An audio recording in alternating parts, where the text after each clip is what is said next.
Next question is from Manisha.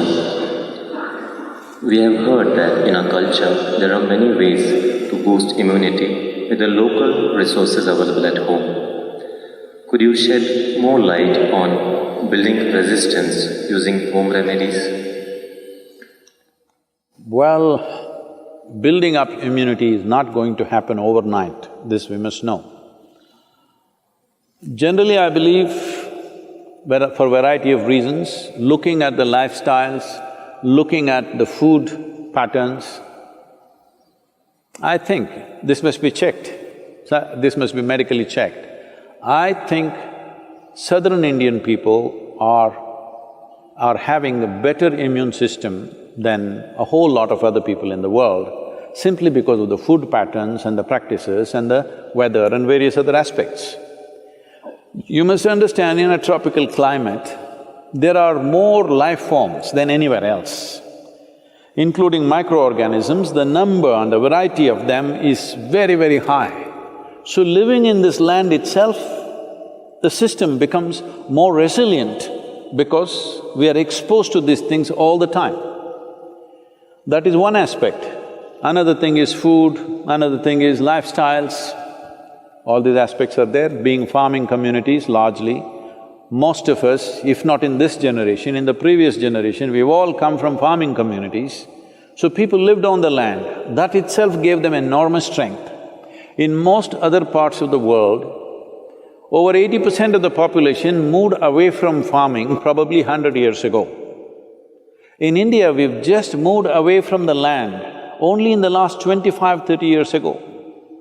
This benefit is still there with us. It will not stay with us if if everybody starts living in high-rise apartments without being in contact with the ground and start living like lab rats, protected from everything, well, our immunity also will go down. But I think we still have this advantage.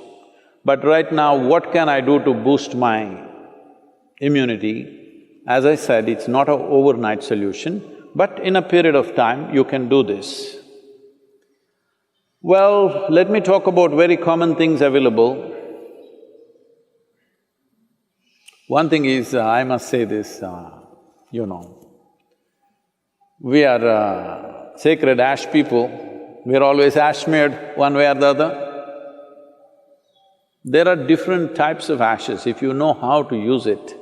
I can't go about giving you instructions of this over the on the web, but if you learn to use it properly, it helps. Neem is available almost right across the country except in the mountainous places. Daily consumption of neem leaves.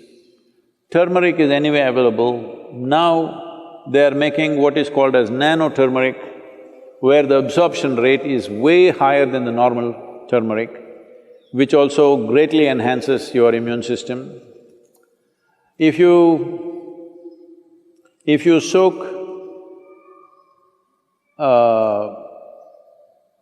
the gooseberry or the amla or the nallikai in honey overnight, along with some broken pepper, black pepper or green pepper.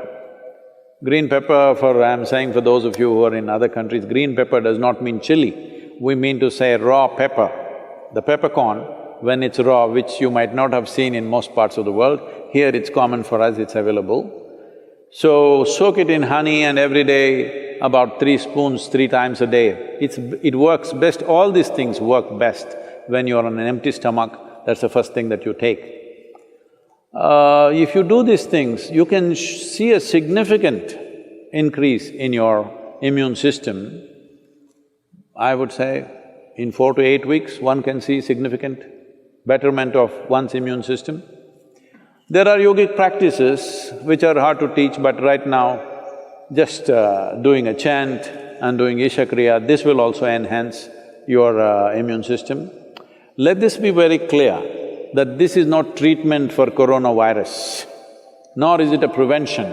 I did my chant, so I go and do irresponsible things, it's not going to work like that. These are things you do over a period of time and strengthen your system, that the next virus that comes, you may be in a little better place to handle. That is if you're there. Yes, don't take this lightly. Do not take this lightly. Right now, it is a challenge for every one of us to stay alive through this period. That's what it means. Do not think it's some remote thing that happens to somebody else in China or Italy. Right now, if you stay alive through these 6 to 8 months, that means we have handled this responsibly. If every one of us stay alive, that means we are good. We have lived consciously and responsibly, that's what it means.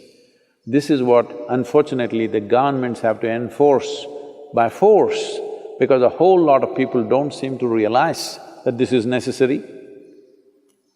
And they think this is some fiction. This is not fiction. This is an imminent danger that we need to handle.